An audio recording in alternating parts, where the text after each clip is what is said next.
विजयते रामं रमेशं भजे रामेणाभियता निशाचरचमू रामाय तस्मै नमः। रामान्नास्ति परायणं परतरं रामस्य दासोऽस्म्यहम्। रामे चित्तलयः सदा भवतु मे भो राम मा उद्धर।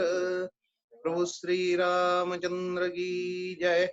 श्री सद्गुरु सहजानंद सरस्वती स्वामी समर्थ महाराज की जय। श्री सद्गुरु दासराम महाराज की जय। पुण्यश्लोक छत्रपती शिवाजी महाराज की जय। भवानी माता की जय। भारत माता की जय। राम राम। आज आता काल आपण विभीषणाचा वध झाला आणि युद्ध चालू आहे जोरात, घमासान म्हणतात तशी लढाई चालू आहे आणि त्या संदर्भापासून आपण सुरुवात करतोय. तर तिथे एक गोष्ट अगदी सांगण्यासारखी आहे तुमची, की विभीषणाचा आणि इंद्रजिताचा वाद झाला म्हणून मी तुम्हाला सांगितलं. लक्ष्मणाला घेऊन विभीषण आज जातो त्यावेळेला फितूर आहेस तू असं म्हणून राक्षस जातीला कलंक आहेस असं इंद्रजित आपल्या काकाला म्हणजे विभीषणाला म्हणत असतो. त्यावेळेला विभीषण सांगतो की मी धर्माला धरून वागणार आहे, तुम्ही जर अधर्मान वागलात तर मी तुमचा विरोधकच आहे. आणि त्यावेळेला विभीषणाला विशेषण वापरतो कोण, इंद्रजित, तू अनार्य आहेस म्हणतो.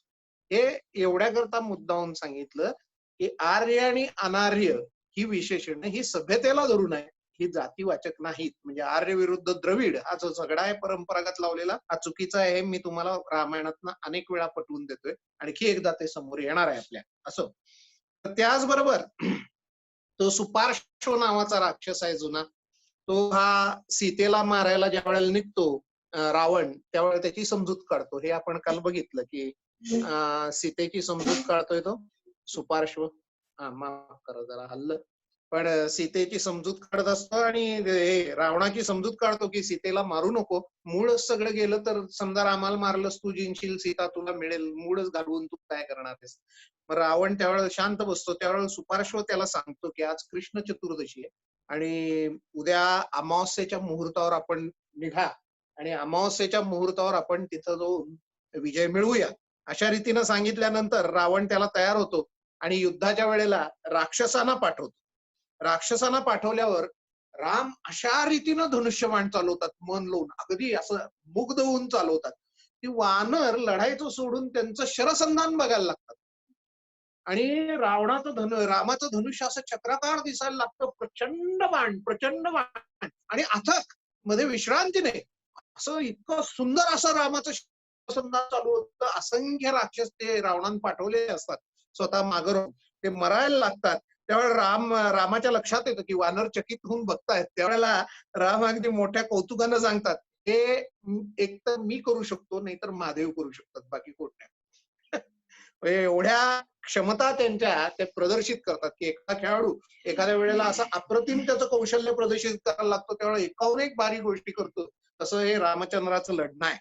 आणि या सगळ्याच्यात तुम्हाला एक गोष्ट पुढे जाताना सांगायला हरकत नाही की अंगदाची शिष्टाई जी पाय रोवणं वगैरे आहे ना, ते ह्याच्यात नाही आहे, किंवा मारुती शेपटीचं वेटोळं करून बसला ते वाल्मिकी रामायणात नाही आहे. ते नंतर आलेल्या कथा आहेत, कदाचित चित्रपटात ते सुंदर दिसतं म्हणून केलं असेल, काही असेल, पण या तरी त्या गोष्टी नाही. भावार्थ रामायणात यातल्या काही आपल्याला निश्चित बघायला मिळतात नाथ महाराजांच्या. आणि त्याबरोबर आपण युद्धाबरोबर आता पुढे जायचंय की अप्रतिम धनुविलास हा जो चाललेला आहे रामचंद्रांचा, तो पाहून रावण असा ध्यानमग्न बसलेला असतो विचार करत. राक्षसांचा कोलाहल ऐकू येतो मरणाऱ्या, आणि मरणाऱ्या राक्षसांचा कोलाहल ऐकू आल्यानंतर राक्षसिणींचे विलाप ऐकू येतात आणि तो संतापतून दात ओठ खात बाहेर येतो. सैन्य बाहेर काढा, सैन्य बाहेर काढा असं म्हणतो. त्यावेळेला त्या संपूर्ण पश्चाताप दग्धतेनं आणि आलेल्या प्रचंड क्रोधानं त्याचे उच्चार अस्पष्ट होतात असं सांगितलेलं आहे. आणि अशा अवस्थेत तो बाहेर येतो आणि बाहेर येतो तोवर इकडं सुग्रीवानं विरूपाक्ष महोदर हे त्याचे जवळचे राक्षस ठार मारलेले असतात. अंगदानं महापार्श्वाला ठार मारलेलं असतं. रावण संतापतो आणि राहूचं तामसास्त्र म्हणून असतं ते सोडतो सगळ्या वानर सैन्यावर. वानर पटापटा मरू लागतात. हे पाहून राम उभे राहतात, लक्ष्मण उभारतो, दोघे धनुष्याचा टणात्कार करतात आणि रावणाच्या समोर शरसंधान करायला लागतात.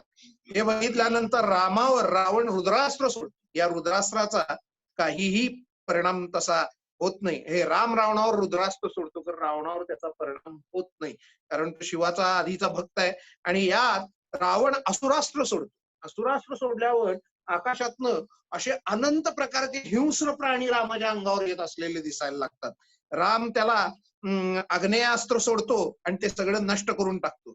आणि यानंतर रावणाच्या समोर लक्ष्मण येतो आणि लक्ष्मणाचं त्याचं फार मोठं युद्ध चालू होतं. तो लक्ष्मण त्याचा रथ मोडतो. रथ मोडल्यानंतर रावण खाली येऊन लढायला लागतो. तेवढ्यात त्याला विभीषण दिसतो आणि त्याचा संताप शिगेला पोहोचतो आणि एक शक्ती घेतो आणि विभीषणाला मारतो. लक्ष्मण ती शक्ती नष्ट करतो स्वतःच्या बाणाने. लक्ष्मणानं ती शक्ती नष्ट केल्यावर हा संताप दुसरी शक्ती घेतो आणि लक्ष्मणावर चालवतो. ती मात्र लक्ष्मणाच्या छातीत घुसते.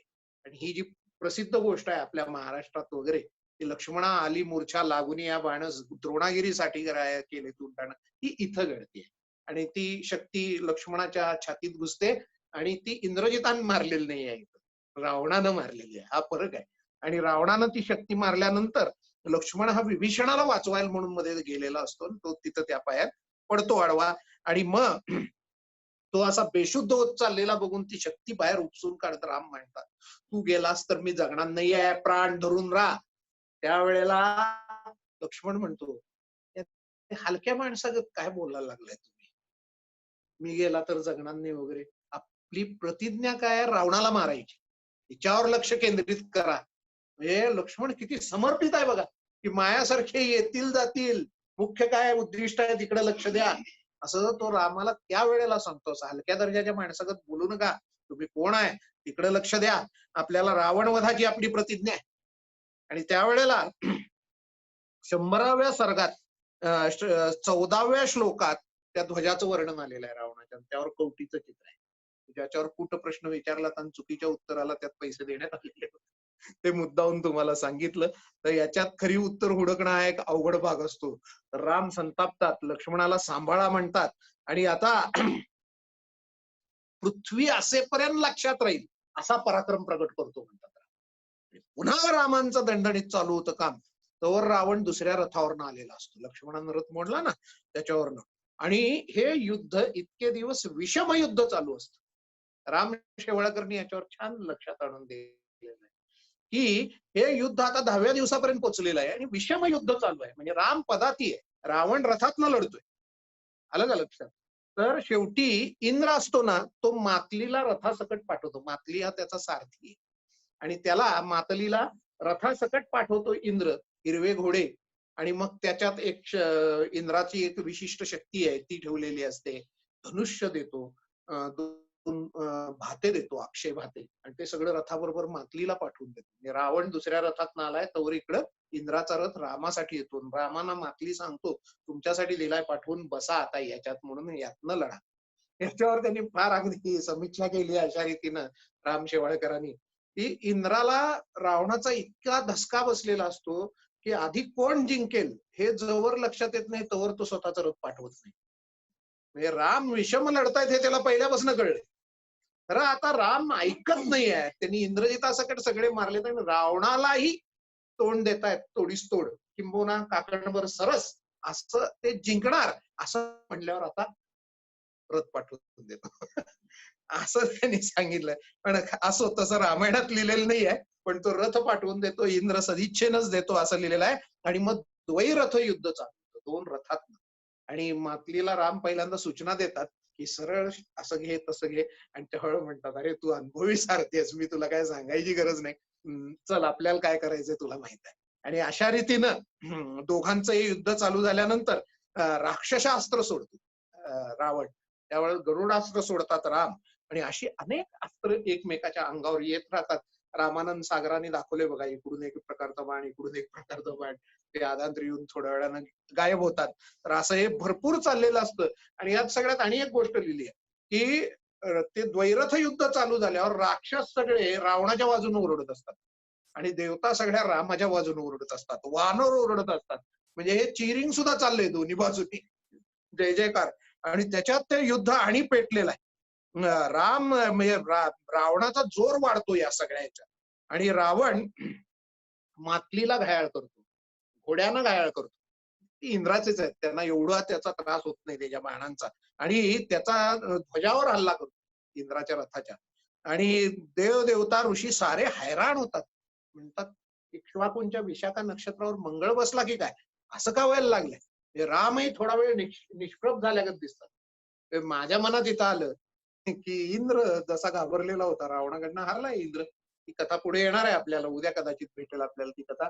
पण तसं त्याचा घोडे सारथी हे मिळाल्यावरच राम जरा मागच्या पायावर येतो ना, तोवर राम आघाडीवरच असतो. काही खेळत असतात. तो इंद्राचाच काय परिणाम आहे का काय कोणाला ठाऊक. पण असो, राम याच्यावर मात करतात आणि राम संतापतात. आणि राम संतापल्यानंतर म्हणतात संपूर्ण पृथ्वी टळमळायला लागते, सागराला उधाण येतं प्रचंड. आणि रामाचं शरसंधान चालू होतं पुन्हा एकदा. रावण शूल मारतो, शूल मारल्यावर बाणानं तोडायला बघतात. शंकराकडनं मिळालेला आहे रावणाला. आणि तो बाणानं तोडायला बघतात, उपयोग होत नाही म्हटल्यावर इंद्राची जी शक्ती असते ना रथात, ती उचलून त्याच्यावर मारतात आणि त्याला निष्प्रभ करून टाकतात. आणि अशा रीतीनं ते शूल संपल्यानंतर राम पुन्हा अतिशय जोरात येतात आणि दे दणादण चालू होतं. आणि शरसंधान एवढ्या जोरात करतात की रावणाला सुचायचं बंद होतं.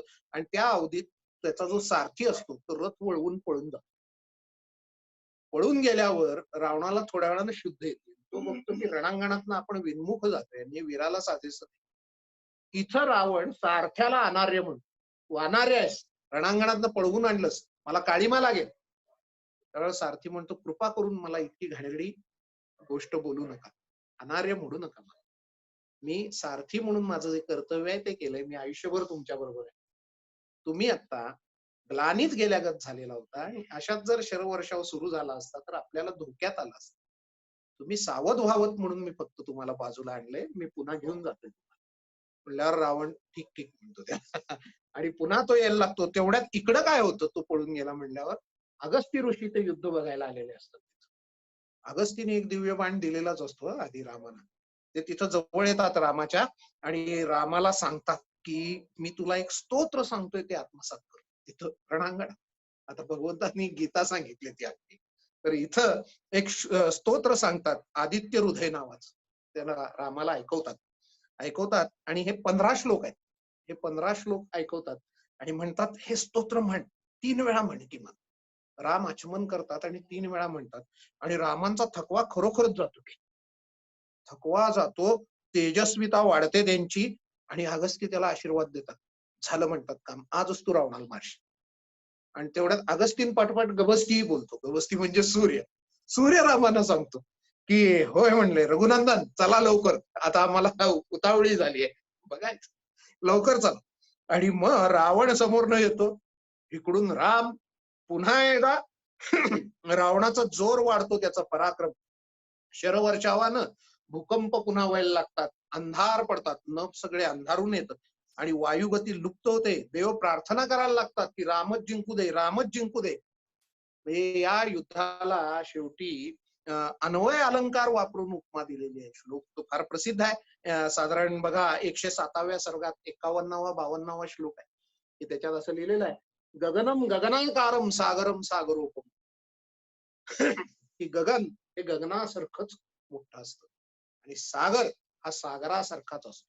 सागराला उपमा द्यायला दुसरी गोष्ट नाही. म्हणजे उपमेय आणि उपमान एकच असतं. तसं गगनाला उपमा द्यायला दुसरी गोष्ट नाही. गगन गगनासारखं, सागर सागरासारखा.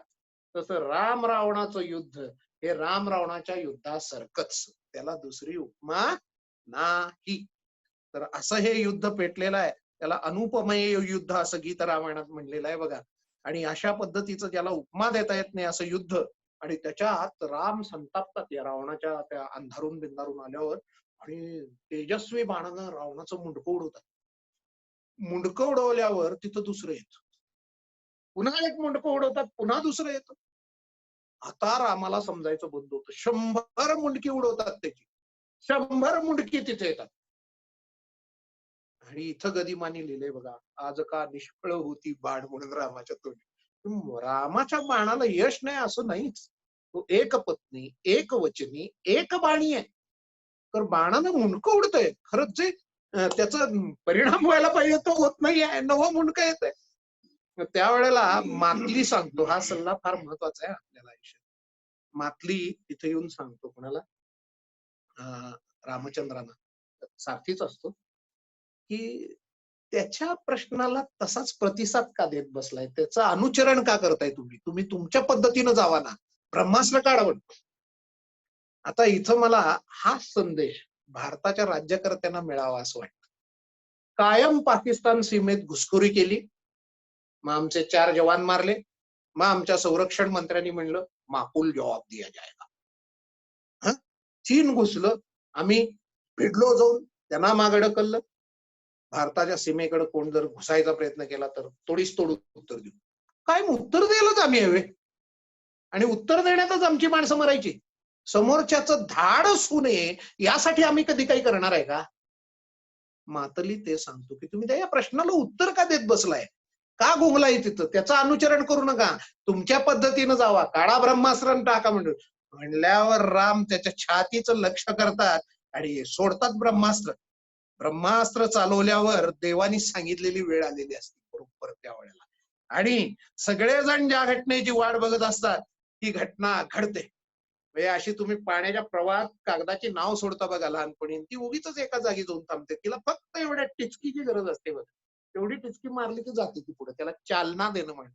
ती चालना बरोबर मातली ऐन वेळेला देतो आणि ऐन वेळेला अशी चालना फार उपयोगी पडत असते. बारीकसा सल्ला असतो तर उपयोगी पडतो. आणि तसा तो अगस्तीनकडनं मिळालेला दिव्य बाण सोडतात आणि तो बसल्यावर तर रावण आडवा पडतो, मरतो. स्वर्गात दुंदुभी. प्रभू रामचंद्र की जय.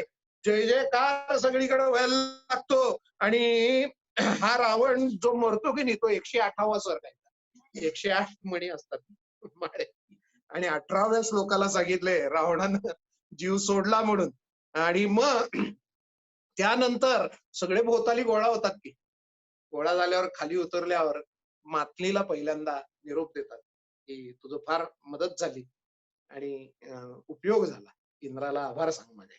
मातली निघून जातो. विभीषणाला सांगतात की याचे अंत्यसंस्कार केले पाहिजेत ना आपल्याला.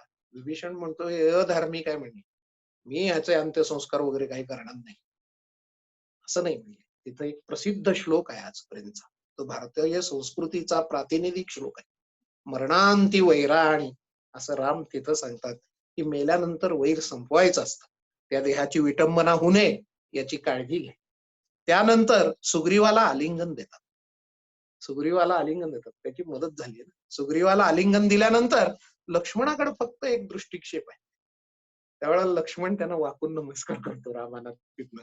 आणि अशा रीतीनं हे बऱ्याच जणांचं स्वप्न हे तिथं साकार होतं. आणि रावण मरतो, राम विजयी होतात. इथं मला पुन्हा एकदा भारताच्या आधुनिक धोरणांशी थोडीशी या युद्धाची तुलना करायची आहे संपूर्ण प्रकरणाची.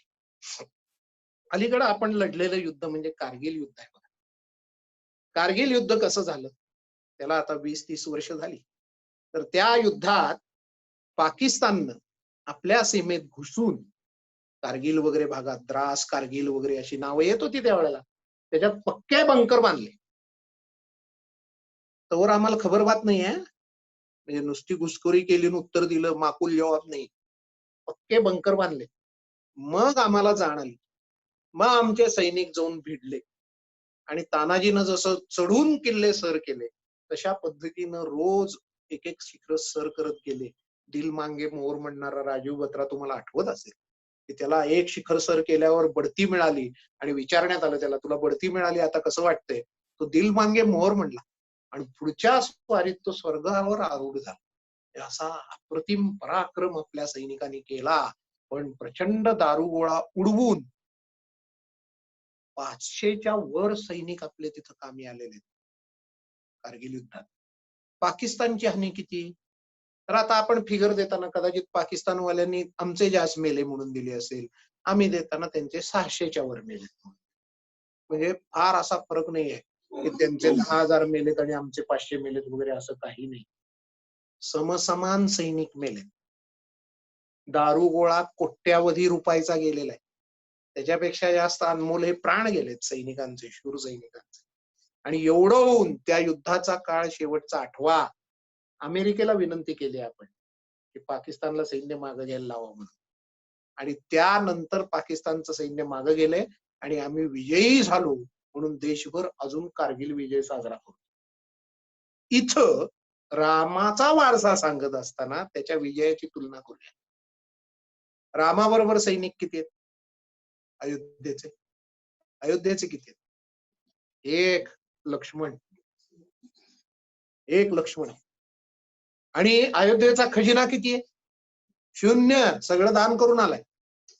दान करून आलाय. सगळी निर्मिती वाटेत आहे.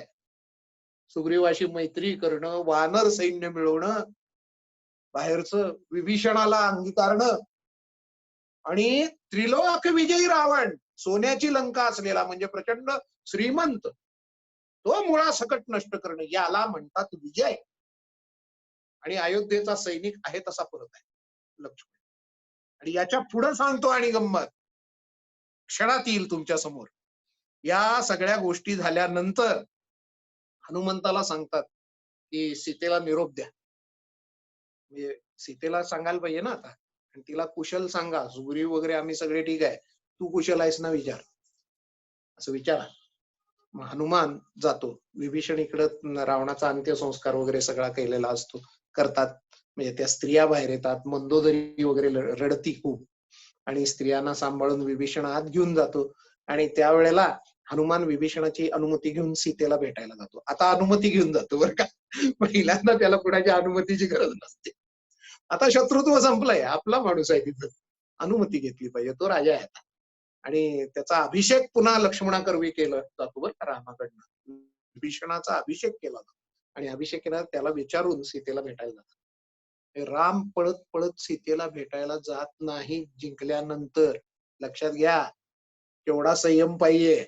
हा, आणि जे राम असं म्हणलेत बरं का या आधी की 3 महिन्याभराची मुदत दिल्यानंतर की 1 महिना म्हणजे ती फारच चिरंजीव आहे, मी 10 क्षण जगू शकत नाही असं म्हणलेलं तुम्हाला मी काल परवा सांगितलेलं आहे. तर तशा पद्धतीनं ही जी आहे सीता, तिला भेटायला हनुमानाला पाठवतो.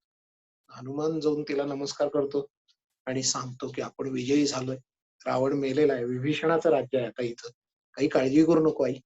आणि प्रभूंना काय निरोप द्यायचा आहे, सगळे कुशल आहेत, तू कुशल आहेस ना, प्रभूंना काय निरोप द्यायचा आहे. त्यावेळेला सीता म्हणते मला त्यांना भेटायची इच्छा आहे. त्यावेळेला हनुमान तो निरोप घेऊन येतात आणि निरोप घेऊन येऊन इथं प्रभू रामचंद्रांना सांगतात की तिला मला भेटायचंय, तुम्हाला भेटायचंय. म्हणल्यावर विभीषणाला सांगतात तिला आणायची व्यवस्था करा. तो विभीषण सांगतो आई साहेब आंघोळ करा, तुम्ही स्नान वगैरे करा, स्वच्छ व्हा. आणि रामानच सांगितलेलं असतं तिला स्नान वगैरे घालून आवरून आणा. तर ती त्या केशरी साडीत वगैरे त्यावेळेला असते ना जाताना मळलेली साडी, तर लाल साडीत आता ती बाहेर येते. तर विभीषण तिला पालखी देतो आणि ती पालखीत येते. पालखीत आलेली रामाना आवडत नाही. राम असे जरा रागानच बघायला लागलेले असतात. लक्ष्मणाला जाणवतं काहीतरी वातावरणात फरक आहे. आणि त्यावेळेला सगळे वानर असे पुढं पुढं करायला लागलेले असतात, त्यांना सीतेला बघण्यात रस असतो. आणि त्यावेळेला राक्षस मंडळी जी असतात की नाही, त्यांना विभीषण कामाला लावतो की हटवा सगळ्यांना म्हणून. ते फार पोलीस कसा हटवतात बंदोबस्तात तसा हटवायला लागतात. ते बघून रान संतापतात. कारण वानरांची प्रतिक्रिया हीच आहे की आम्ही हिच्यासाठी मिळलो, आम्ही हिला बघायचं नाही, लांब जावा म्हणून काय तुम्ही जबरदस्ती करायला लागलाय. की रामाना ओळख कशाला करताय म्हणले, असू दे. आणि तिला पायानं उतरून यायला सांगा, बघू देत सगळे रावण. आणि पती देखत पत्नीचं दर्शन घेतलं म्हणून अधर्म होत नसतो, मी इथून आहे उभा असं सांगितल्यानंतर सीता त्यातनं खाली मान घालून हात जोडून अशी रामाकडे यायला लागली. खाली मान घालून हात जोडून यायला लागल्यानंतर सीता जशी जवळ येते तसं रामचंद्र तिच्याकडे बघतात आणि म्हणतात तू आजपासून स्वतंत्र आहेस, मी तुला स्वीकारू शकत नाही. आणि तुझ्या चारित्र्याची कुठलीही खात्री देता येत नाही. एवढे दिवस तू अतिशय चारित्र्यहीन अशा रावणाच्या ताब्यात होतीस. आणि त्यामुळं मी हे जे केलंय सगळं ते तुझ्यासाठी नाही केलेलं. मी अयोध्येचा राजपुत्र आहे आणि अयोध्येला जो कलंक लागणार होता की राजपुत्र असताना त्याची बायको पळवण्यात आली आणि तो काही करू शकला नाही, हा कलंक घालवण्याकरता मी हे केलेलं आहे. तुला दाही दिशा रिकाम्या आहेत. लक्ष्मण असं बोलायला पुढे येतो, तर राम एवढ्या संतापानं बघतात त्याच्याकडे की लक्ष्मणाचे शब्द तोंडातल्या तोंडात गिळले जातात, त्याच्या डोळ्यातनं अश्रुधारा लागतात. हीच अवस्था सुग्रीवाची आहे, हीच अवस्था हनुमंताची आहे, हीच अवस्था विभीषणाची आहे. तर रामांच्या त्या विचित्र चेहऱ्यासमोर कुणीही बोलायचं धाडस करत नाही. आणि त्यावेळेला सीता मात्र रामानं म्हणते, किती खालच्या दर्जाचे आरोप तुम्ही माझ्यावर करत आहात, हीन दर्जाच्या पुरुषागत तुम्ही वागत आहात. याबाबत हा केवळ माझा अपमान नाहीये, हा स्त्रियांचा अखिल अपमान आहे. आणि असा संशय घेणं, मी आजपर्यंत आयुष्यात तुमच्याशिवाय कुणाचंही चिंतन केलं नाही. लक्ष्मणा, चिता पेटव, मला हे जीवनच नको. आणि लक्ष्मण चिता पेटवतो. राम लक्ष्मणाला ठीक म्हणून खून करतात. लक्ष्मण चिता पेटवतो आणि चिता पेटवल्यानंतर त्या पेटलेल्या चितेला प्रदक्षिणा घालून, हे अग्नी, आज जर मी शुद्ध असेन तर माझ्या बाजूनं तू साक्ष दे, असं सांगून ती चितेत जाते की बिंदास. चितेत गेल्यानंतर तिथं ब्रह्मदेवादी देव प्रगट होतो. ते सांगतात, रामचंद्रा, आम्ही सांगतोय तुला, अरे हिनं आयुष्यात स्वप्नात सुद्धा कधी दुसऱ्या पुरुषाचं मनात सुद्धा आणलं नाही ना, कायम तुझं चिंतन करत राहिली आणि सीता शुद्ध आहे हे आम्ही सांगतो तुला. ब्रह्मदेव सांगतात साक्षात. आणि एवढं सगळं होईपर्यंत त्या चितेतनं स्वतः अग्निदेव प्रगट होतात सीतेला घेऊन. सांगतात, तिच्या इतकी शुद्ध जगात तुला दुसरी स्त्री सापडणार नाही, निष्कलंक आहे रामा, तिला स्वीकार. राम अतिशय आनंदात, मलाही माहित आहे म्हणला, सगळ्या देवानो देवतानो पितामह, ब्रह्मदेवाना पितामह म्हण, मलाही माहित आहे ही निष्कलंक आहे, सूर्यावर डाग नाही तसा म्हणला, हिच्या चारित्र्यावर डाग नाही. परंतु जनतेसाठी, प्रजेसाठी मला हे करणं अतिशय आवश्यक होतं, म्हणून मी हे केलेलं आहे. की लोकापवाद हा अतिशय वाईट असतो. आणि आज साक्ष सगळ्यांच्या साक्षीनं, देवा ब्राह्मणांच्या, तुमच्या सगळ्यांच्या साक्षीनं तिची शुद्धी झाली, हे बरं झालं. उद्या लोक तिलाच नावं ठेवले असते मानणं, आणि हे मला ऐकवलं नसतं. त्यामुळं मी हिचा आनंदानं स्वीकार करत आहे, असं सांगून राम सीतेचा स्वीकार करतात. आता इथे तुम्हाला तुलनेकरता गोष्ट सांगतो, पुन्हा एकदा येणारच आहे हा विषय आपल्या समोर. तर औरंगजेब याला जिंदा पीर म्हणायचे. अलीकडे तर त्याला संत म्हणणारी प्रजा महाराष्ट्रात शिवाजी महाराजांच्या निर्माण झालेली आहे. आणि या औरंगजेबाची एक उदयपुरी बेगम म्हणून होती, ती खरं म्हणजे दारा शुकोची बायको बरं का, मी जर चुकत नसेल तर संदर्भ. आणि ती जॉर्जियन ख्रिश्चन होती. आणि ती सकाळी उठल्यापासून दारू प्यायची. खरं औरंगजेब तिला काहीही बोलू शकायचा नाही. तो प्रजेला शरिया सांगायचा की नृत्य गाणं बंद, दारू बंद.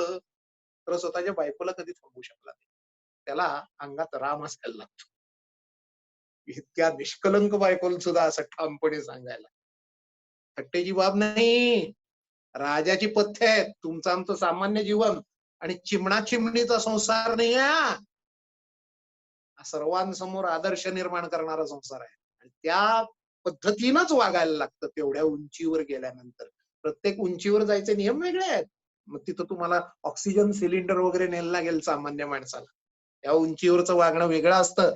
तर रामाच्या उंचीवर जाऊन या घटनेकडे तुम्ही बघा. आणि सीतेनं त्या दृष्टीनंच बघितलंय त्याच्याकडे.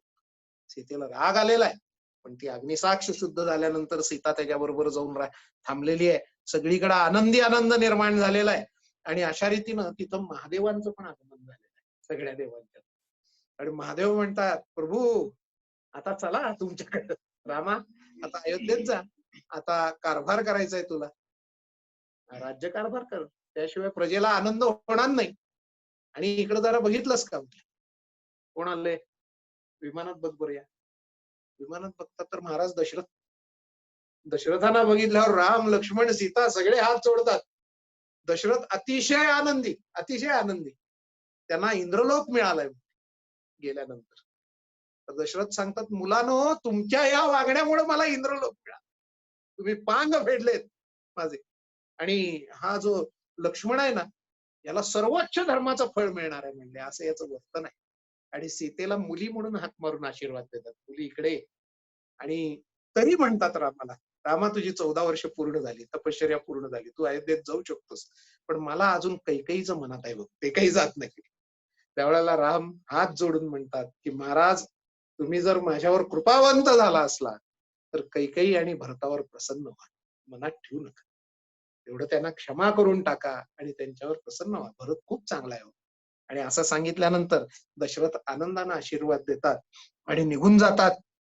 सगळं अगदी वर्तुळ असं पूर्ण होतं बघा दशरथांचं कट या वनवास प्रकरणाचं 14 वर्षाच्या. आणि त्यावेळेला इंद्रजी विभीषण येतो आणि विभीषण येऊन सांगतो की रामचंद्र, आता तुम्हाला स्नान वगैरे घालायची व्यवस्था केलेली आहे, भरपूर स्त्रिया तयार आहेत, की तुम्हाला परिश्रम खूप झालेले आहेत. नाही म्हणले, आता सगळं तिकडे गेल्यावर त्यामुळं लवकरात लवकर जायचं काही जमतंय का बघूया. बोलत नाही ना, फक्त इच्छा व्यक्त करतात की लवकरात लवकर जायचंय का बघूया. मग विभीषण म्हणतो, अहो एका दिवसात जाल की, आता पुष्पक विमान तुमचंच आहे. म्हणजे खरं म्हणजे मला विमान दे, मी पटकन जातो म्हणू शकले असते ना. पण हा मोठा राजा आहे, मोठा राजा याचकाच्या भूमिकेत नसतो. मग विभीषण म्हणतो, तुम्ही स्नान पण करणार नाही, तुमची विमानाने एका दिवसात नेतो मी तुम्हाला, त्याला काही वेळ लागणार नाही, तुम्ही विमान पुष्पक तुम्हीच घ्या. खरं मला काहीतरी सेवेची संधी द्या. त्यावर म्हणतो, हे जे वानर आहेत ना सगळे, ते माझ्याकरता कष्टले. आता तुझ्याकडे लंकेचं राज्य आलंय, त्यामुळे ह्यांना सोनं नाणं काहीतरी बक्षीस दे प्रत्येकाला. आणि प्रत्येकाला म्हणजे काय, इकडं आधी एक गोष्ट मी सांगायची विसरलोय. हे महादेवान पाठोपाठ इंद्र समोर येतो आणि तो म्हणतो, रामचंद्रा यशस्वी झालात, अभिनंदन. काय देऊ मी? तर राम म्हणतो, मेलेल्या प्रत्येक वानराला उठव. म्हणल्यावर इंद्र म्हणतो, अवघड गोष्ट सांगितलीत की हो, तर आता मी देऊ काय म्हणून मीच विचारलंय, आता नाकारत नाही, उठवतो. त्यामुळे एकूण एक वानर जिवंत आहे. म्हणजे मी थोड्या वेळानं पुन्हा सांगतो म्हणलं की नाही तुम्हाला, की एकही एकही सैनिक रामाने वाया घालवलेलं नाही. ते सुद्धा दैवी शक्तीवर उठवून घेतले स्वतःचे. आणि या सगळ्यांचा सत्कार हा कुणातर्फे केला जातो? विभीषणातर्फे.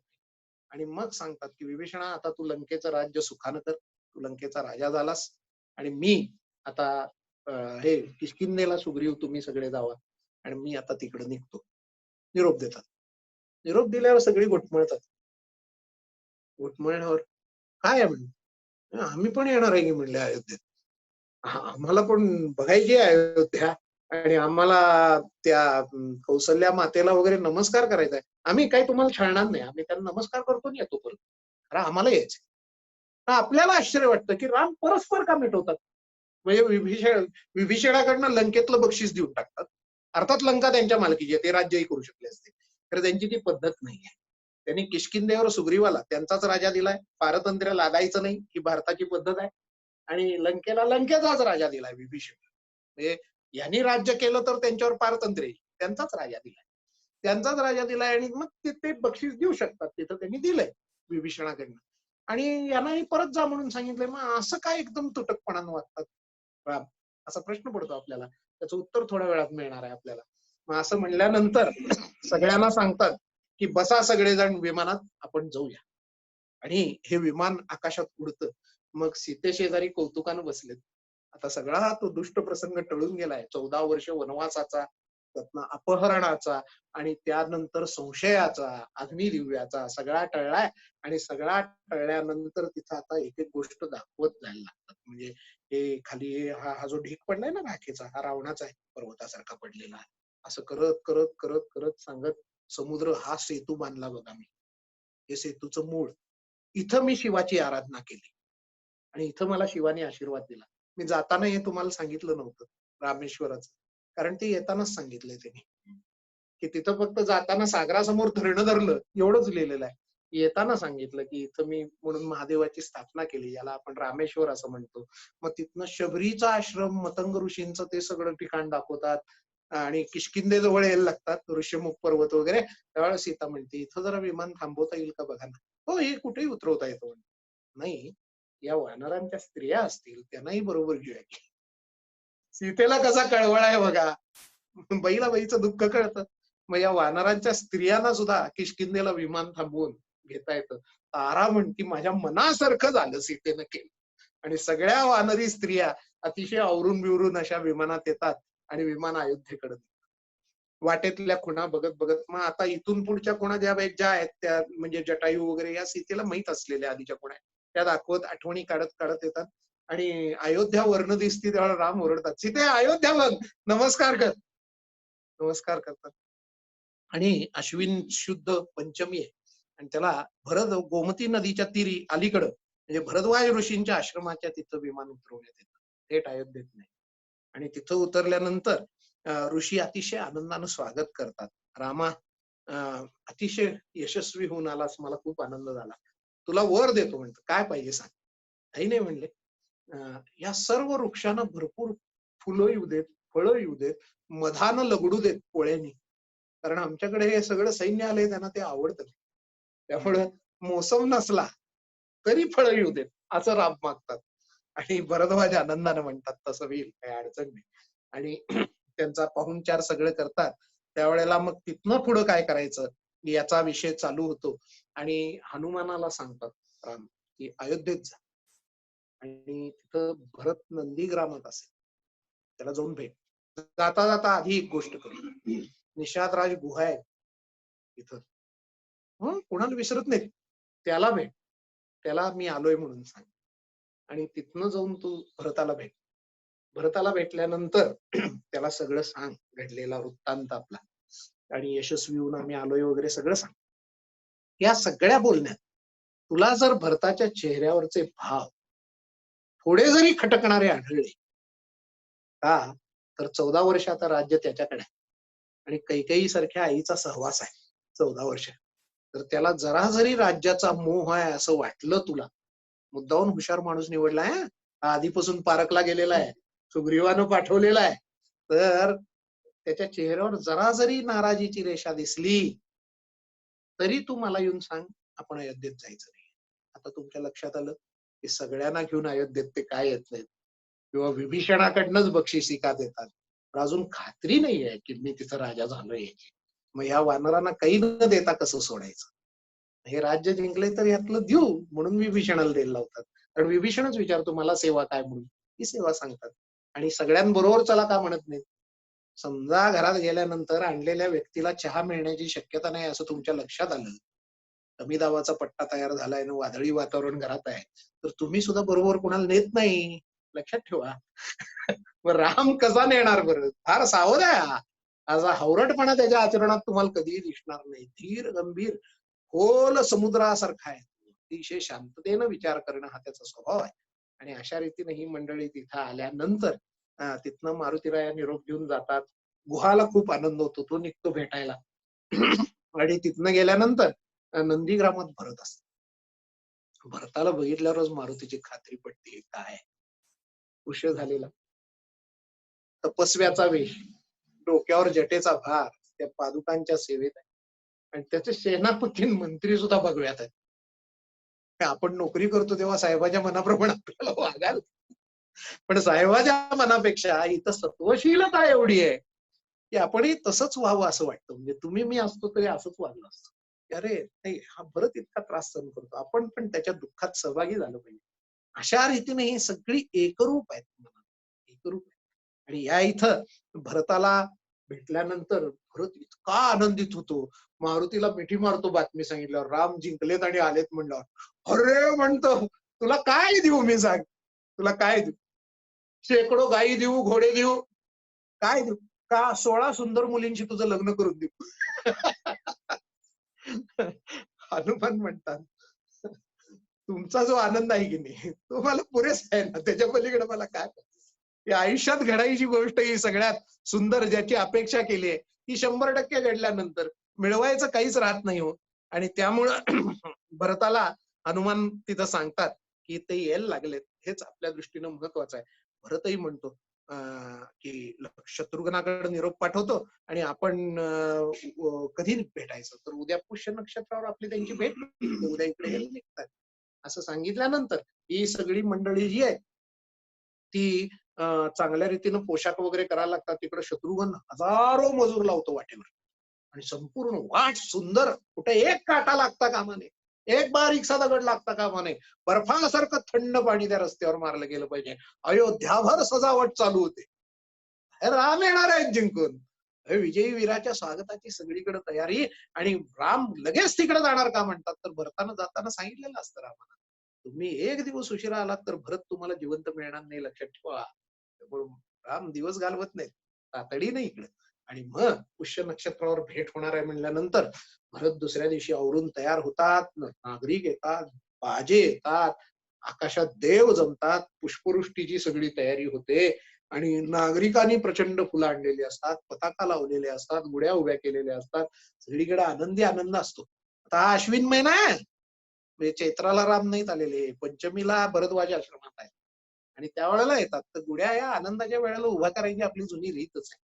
म्हणजे रामाचा पहिला ज्या वेळेला अभिषेक होणार होता ना, तेव्हाही नागरिकांनी अशा पताका वर केल्याचा उल्लेख आहे राम जात असताना रस्त्यानं. आणि तशा रीतीनं हे सगळे येत असताना तिकडून भरत त्या पादुका डोक्यावर घेऊन यायला आहे बघ. आणि यायला लागतात. बराच वेळ चालणं झाल्यावर मारुतीला म्हणतात, वानर जरा चंचल असतात, याची भरताची ओळख नाही आहे ना आधीची, हा सांगेल त्याच्यावर विश्वास आहे फक्त. तर अजून कुठलीही चाहूल दिसत नाही तिकडून येण्याची. तुम्हाला खरंच सांगितलंयस ना जे घडलंय ते तरल आहे म्हणे. त्यामुळे अविश्वास लगेच निर्माण झालाय, कारण भावना त्याच्याशी एवढी जोडली गेलेली आहे की काही करायला कळायला मार्ग नाही. आणि मार्ग नाही म्हणल्यानंतर त्या तिथं ही सगळी मंडळी जात असताना भरत विचारतो, तुम्हाला गोळी पाहिजे का? तिकडं आत जाऊन. कारण हिथनं ऐकू जाते ते. तुमचं ऐकू जातं. मग भरत त्यावेळेला सगळ्यात हे करतो की आनंदानं ही सगळी मंडळी जात असताना ते पादुका डोक्यावर आहेत. अरे खरंच आलेत ना, खरंच आलेत ना म्हणल्यावर तिथनं हे सांगतात कोण, मारुती. हो, ते बघा तिकडे झाडातनं आवाज यायला लागलाय. यायला लागला का दंगा ऐकून? ही सगळी आमचीच मंडळी आहेत म्हणे. तुम्ही काय काळजी करू नका. क्षणात त्यांनी गोमती ओलांडली असेल एव्हाना. आणि तेवढ्यात आकाशात एक बारीकसा ठिपका दिसायला लागतो. ते बघा पुष्पक विमान आले प्रभू. पण भरताला आनंद गगनात मावेन असा होतो. सगळे प्रजाजन जय जयकार करायला लागतात. क्षणात ते दूर ठिपक्यासारखं दिसत असलेलं पुष्पक विमान जवळ येतं. जवळ आल्यानंतर विमान खाली उतरवण्यात येतं आणि राम आनंदानं उभारतात आणि भरताला विमानात बोलतात. विमानात आल्यानंतर भरताला गच्च मिठी मारतात. लक्ष्मण भरताला वंदन करतो. लक्ष्मण भरत रामाना साष्टांग नमस्कार घालतो. सीतेला नाव सांगून वंदन करतो आणि त्याच्या पादुका आहेत ना, त्या तातडीनं रामांच्या पायात घालतो. आता सुटलो म्हणजे. अहो, बैलाचं ओझं वासरू कधी वाहू शकेल का? हो, कधी गाढव कधी घोडा होतं का हो?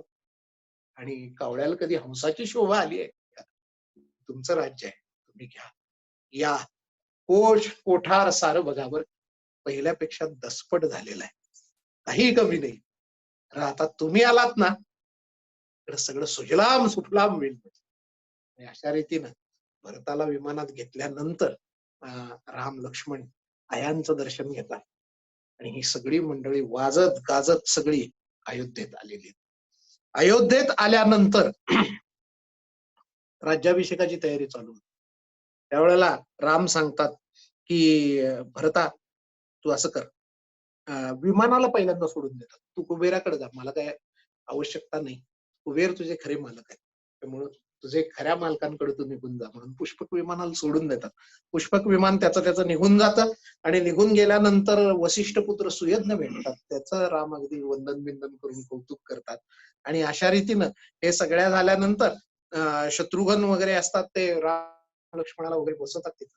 आणि शत्रुघ्नाचं भारी वर्णन आहे बरं का. चपळतेनं हात चालवणारे आणि वेगात काम करणारे नावी बोलवतो. आणि या सगळ्यांच्या जटाबिटा काढायचा कार्यक्रम होतो. त्यांना स्नान बिन घातलं जातं, दागिने घालायला लागतात. त्यावेळेला उत्तम उत्तम दागिने शत्रुघ्न स्वतः घालतो या सगळ्या. तिघे तपस्वी अवस्थेत नाही. आणि सीतेला सगळ्या आया मिळून नटवतात. आणि रामाची आई आहे बघा, कौसल्या. म्हणजे ज्या वेळेला लक्ष्मणाला परत पाठवायला राम म्हणलेले असतात की वाटेत एकदा परत पाठवायचा प्रयत्न करतात ना वनाला जात असताना, की अरे आयांची काळजी घेणार कोण? त्यावेळेला तो सांगतो कौसल्या घेईल, ती 1000 गावं सांभाळते.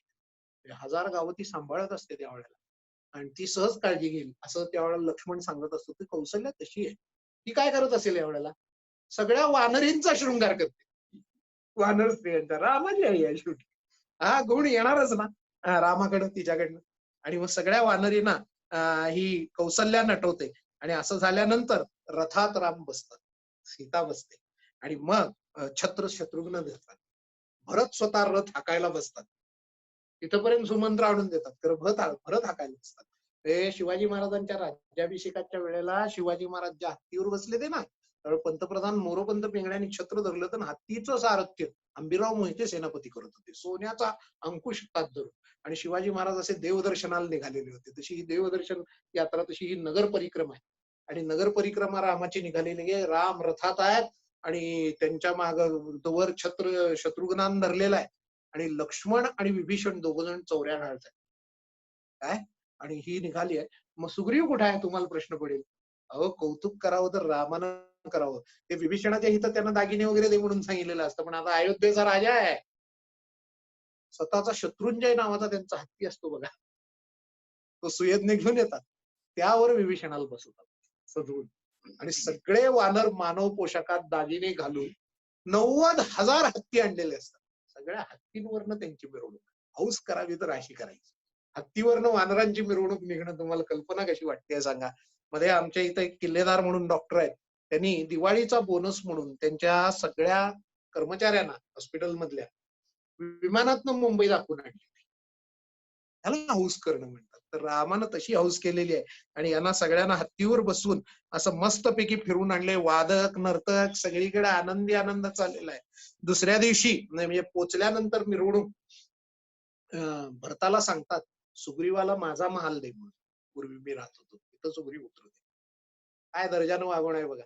त्याचं स्वतःचं भवन आहे ते सुग्रीवाला दिलं जातं आणि दिल्यानंतर तिथं पोचल्यावर भरत सुग्रीवाला म्हणतो माझं एक काम आहे. काय उद्या रामांचा अभिषेक करायचा आहे. सगळ्या समुद्रांचं जल लागणार आहे आणि हे तुमच्याशिवाय कोणाला शक्य नाही हो रात्रीत जाऊन आणणं. मग सुग्रीव लगेच जांबुवंताला सांगतो पूर्वेकडे जा, ऋषभाला सांगतो दक्षिणेकडे जा, गवयाला सांगतो पश्चिमेला जा, हनुमानाला सांगतो उत्तरेला जा. आणि सगळे कलश घेऊन उडतात. काय समुद्राचं जल रात्रीत वशिष्ठांकडे पोहोच विषयच झाला. आणि मग सकाळी अतिशय सुमुहूर्तावर असा रामांचा राज्याभिषेक चालू होतो आणि त्यात पहिल्यांदा ब्राह्मण औषधी वनस्पतींचा अभिषेक घालतात. मग 16 कन्या, पुन्हा 16 कन्यांचा उल्लेख आला. हे सुवासिनींचा सन्मान आहे, या कन्यांचा स्त्री जातीचा सन्मान आहे. त्यांच्याकडनं अभिषेक. मग अमात्य अष्टप्रधान हे अभिषेक घालतात आणि मग योद्धे घालतात, त्यांचाही सन्मान आहे. योद्ध्यांकडनं अभिषेक घातला जातो आणि मग राज्यात व्यावसायिक सुद्धा महत्वाचे आहेत. व्यावसायिकांकडनं अभिषेक घातला. हे सगळे रामाला अभिषेक घालतात आणि मग ब्रह्मानं निर्माण केलेला आणि मनूपासून चालत असलेला त्यांच्या वंशाचा जो राजमुकुट आहे तो वसिष्ठ रामाच्या डोक्यावर ठेवतात आणि राम राजे होतात. शत्रुघ्न छत्र धरतात. सुग्रीव आणि विभीषण चौऱ्या ढाळायला लागतात आणि अशा रीतीची ती राजसभा भरल्यानंतर रामाला आहेर करण्याकरता कोण कोण आलेला असतं. इंद्राचा प्रतिनिधी म्हणून वायू आलेला असतो. तो एक 100 सुवर्ण कमळांची अप्रतिम माला आणि एक अप्रतिम मौक्तिक माला रत्नांनी जडवलेली अशा दोन्ही रामाला भेट देतात. रामाला भेट दिल्यानंतर राम स्वतः भेटी द्यायला लागतात. इकडं शेती आपोआप भरते त्या काळात आणि स्वर्गातनं पुष्पवृष्टी वगैरे होत असते आणि सुग्रीवाला अतिशय सूर्यासारखी चमकणारी अशी सोन्याची माळ राम देतात. अंगदाला नीलमणीनं जडलेले 2 अंगद देतात. अंगद म्हणजे बाजूबंद, दंडात घालायचे दागिने. अंगदाला तसे 2 देतात. आणि सीतेची इकडे काय हे झालेलं असतं कारण सीतेकडे ती जी मौक्तिक माला आहे ना ती सीतेला दिलेली असते. ही वायूनं आता इंद्राचं प्रतिनिधित्व करून दिलेली. ती माळ हातात घेऊन सीता या दरम्यान एकदा रामाकडे बघते, एकदा हनुमंताकडे बघते, एकदा रामाकडे बघते, एकदा हनुमंताकडे बघते. तर रामचंद्र ओळखतात तिच्या मनातला काय तुला द्यायचंय त्याला दे, माझं काही म्हणणं नाही. त्यावेळेला ती हनुमंताला बोलवते आणि सांगते की तू काय केलेस हे फक्त मी जाणते आणि त्यावेळेला तू भेटायला आलास तेव्हा मला द्यायला काही नव्हतं. ही माळा तू स्वीकार आणि ती मोत्याची माळ ही हनुमंताच्या गळ्यात घातली जाते हनुमंत फोडून बिडून काही बघत नाही बरं का, अभिमानानं धारण करतो. आणि त्यावेळेला त्याचं वर्णन केलेलं आहे की पर्वतावर छोटे छोटे ढग दिसावेत पांढरे, आणि ते असे चंद्रप्रकाशानं चमकावेत, आणि तो पर्वत दिसावा असा शौर्यवंत तसा हनुमान दिसायला लागला म्हणून. आणि अशा रीतीनं रामाचं राज्य हे चालू होतं. आणि राम विभीषणादींना भरपूर भरपूर काय काय भरून भरून देतात बक्षीस. मैंद द्विविधाला देतात, नीलाला देतात, सारे सारे आनंदात असतात. आणि मग सगळ्यांना निरोप देतात की आता आपापल्या राज्यात जाऊ. मग ही मंडळी सगळी निघून जातात. त्यावेळेला लक्ष्मणाला युवराज हो म्हणून सांगतात राम. लक्ष्मण म्हणतो नाही, नाही होणार, तेवार नाही, भरताला युवराज करा. भरत युवराज होतात. आणि भरत युवराज झाल्यानंतर रामराज्य चालू होतं. म्हणजे पौंडरिक, अश्वमेध, वाजपेय असे अनेक यज्ञ करत 11,000 वर्ष रामाने राज्य केलंय असं तुम्हाला सांगण्यात आलेलं आहे आपल्याला पहिल्यापासून. आणि हे राज्य करत असताना त्या राज्याचं वैशिष्ट्य काय आहे, तर सर्वजण धार्मिक आहेत, चोरीमारी नाही, दुष्काळ नाही, महापूर नाही, करोना नाही, साथीचे रोग नाही, रोगराईच नाही, वैधव्य नाही, अपमृत्यू नाही, विधवा नाहीत कोणत्याच्या राज्यात, अपमृत्यू नाहीये. म्हणजे वयाच्या अकाली मरण म्हणतात की नाही तसं नाहीये, त्याला अपमृत्यू म्हणतात. बापानं मुलाला अग्नी देण्याची घटना घडत नाही, अशी विसंगती नाहीये. सगळे दीर्घायू आहेत, आनंदी आहेत, धनधान्य पशुवृद्धी पुत्र पौत्र समस्त तिथं विपुल आहे सगळं. आणि सुजलाम सुफलाम असा तो देश झालेला आहे. आणि सस्य श्यामलाम असणारच, श्यामल रामच राज्य करतोय तिथं. त्यामुळे हे सगळं घडलेलं आहे. आणि इथं लवकुश आपण जे चालू केलं ना, ते जाऊन हे रामायण गात असतात रामाच्या सभेत. इथं रामायणाची ते समाप्ती करायला लागतात. आणि त्यावेळेला ते फलश्रुती सांगतात की रामाच्या राज्यात हे सगळं आहे, तसं तुमच्या बाबतीतही हे रामायण ऐकून होईल, विष्णू तुम्हाला प्रसन्न होतील असं सांगतात. आणि हे जे रामायण आहे याची प्रत जो काढेल त्याला स्वर्गात जागा मिळेल. वाल्मिकीने रचलेलं काल आहे. आणि अशा रीतीनं ते रामायण समाप्त करतात. आणि इथं युद्धकांड संपतं. आणि यानंतर जे चालू होतं त्या भागाला उत्तरकांड असं म्हणण्यात आलेलं आहे. आता उत्तरकांडाविषयी आपण सुरुवात करणार आहोत. तर हे प्रक्षिप्त आहे असं म्हणतात, कारण इथं जर ते गीत रामायण सुरू होतं ना, म्हणजे त्या गीत रामायणात ही कथा चालू होते आणि इथं लवांकुश गीत रामायण संपवतात. म्हणजे इथंही वाल्मिकीने रचलेली कथा संपलेली आहे. नंतरच्या गोष्टी नंतरच्या लेखकांनी भर घातलेली आहे आणि ती वाल्मिकी प्रमाणित नाही असं म्हणणाऱ्यांची सुद्धा संख्या आहे. काव्यदृष्ट्या याच्यात खूप फरक आहे असं सांगणारे विद्वान आहेत. आता तुम्ही अवीक्षा आणि प्रॉलिफिक लँग्वेज वर ही जी मंडळी आहात ज्यांनी ही उत्तम सेवा माझ्या वाट्याला दिलेली आहे, त्यांनी याच्यावर बारकाईनं अभ्यास करायला हरकत नाही. राज्यकर्त्यांच्या हातून भांडारकर सारखं संशोधन गृह वगैरे सुटलं तर तिथं पुरावे वगैरे हुडकायला हरकत नाही. आणि तिथनं अभ्यास करून तुम्ही त्याच्यावर जास्त प्रकाश टाकायला खरंच हरकत नाही. यात नेमकं काय आहे, कसं आहे, की काय होतं बऱ्याच वेळेला अनुकूल असलं तर माणूस स्वीकारतो आणि प्रतिकूल असलं तर त्याला काहीतरी दूषण देतो. तर असं होऊ नये. खऱ्या अर्थानं स्वच्छ अभ्यास व्हावा आणि माझं ते खरं म्हणण्यापेक्षा खरं ते माझं या पद्धतीनं ते स्वीकारलं जावं. तर यावर आपण निश्चित विचार करायला हरकत नाही. वाचत असताना माझं एक मत झालेलं ते यथावकाश कथाक्रमात जसं येईल तसं मी आपल्याला सांगणार आहे. उत्तरकांड आपण सुरूच करायला लागलोय आणि त्याच्यापासून आपण अगदी ते उत्तरकांडासहित सगळे खंड हे छापले जातात आणि म्हणून त्याला ते 7 कांड असं म्हणतात. उत्तरकांड धरल्यानंतर किंवा पहिल्यांदा सुद्धा कथेत सीता त्यागापर्यंत उल्लेख असेल असं म्हणण्यात आलेलं आहे. तर या सगळ्याचं माझं मत आहे ते मी तुम्हाला बोलेनच जाता जाता, पण माझं मत हे फार तज्ञाचं मत नव्हे. माझं भांडवल फक्त 2 वेळा रामायण वाचणं आहे, एकदा 10 वर्षापूर्वी आणि एकदा आज बोलायला लागते म्हणून. आज सकाळी माझं पूर्ण झालंय वाचन. याच्या पलीकडे माझ्याकडे इस्टेट नाही. पण तुम्हाला सांगतो उत्तरकांड म्हणजे काय, तर मूळ कथा म्हणजे संपल्यानंतर रामायणाचं मूळ नाव आहे पौलस्त्यवध असं सुद्धा नाव आहे. म्हणजे ज्ञानेश्वरीला भावार्थ दीपिका हे नाव आहे, आपण ज्ञानेश्वरी म्हणतो. जसं पौलस्त्यवध म्हणजे पुलस्त ऋतींच्या वंशातला हा रावण आहे, त्याचा वध असं सुद्धा त्याला म्हणलं जातं. पन्हाळ्याच्या किल्ल्यावर जयराम कवीने लिहिलंय परनार पर्वत ग्रहण आख्यान म्हणून. असं आहे. हे वेगवेगळ्या अशी नावं असतात ग्रंथांना एकेका विषयावर. तर अशा रीतीनं त्याला रामायण आपण म्हणायला लागलो कारण ते रामाचं चरित्र आहे. आणि अशा रीतीनं उत्तरकांड म्हणजे रावण विजय झाल्यानंतरचा उत्तर भाग. उत्तर क्रिया म्हणजे नंतरची क्रिया म्हणतो ना आपण, तशा पद्धतीनं त्याचा अर्थ घेता येईल. किंवा रामाने विचारलेल्या प्रश्नांची उत्तरं देणारं काठ असं सुद्धा म्हणता येईल. कारण याची सुरुवात काय होते, तर चारी दिशांचे ऋषी एक दिवस रामाच्या राजसभेत येतात, रामाला भेटायला म्हणून. हा विजय झाला म्हणून, राज्याभिषेक झाला, रामाचं राज्य सुरू झालं म्हणून. आणि हे सगळे चारी दिशाचे जे ऋषी येतात, ते रामाच्या विजयाचं कौतुक, अभिनंदन वगैरे करतात. यात अगस्ती असतात, सगळे श्रेष्ठ श्रेष्ठ ऋषी आहेत, अत्री आहे. चारी दिशांचे ठरवूनच आलेत, नमुची आहे. उत्तर, पश्चिम, पूर्व, दक्षिण सगळ्या दिशांचे ऋषी आलेले आणि यांनी ठरवूनच तिथं आलेत आणि रामाचं अतिशय कौतुक करत असतात.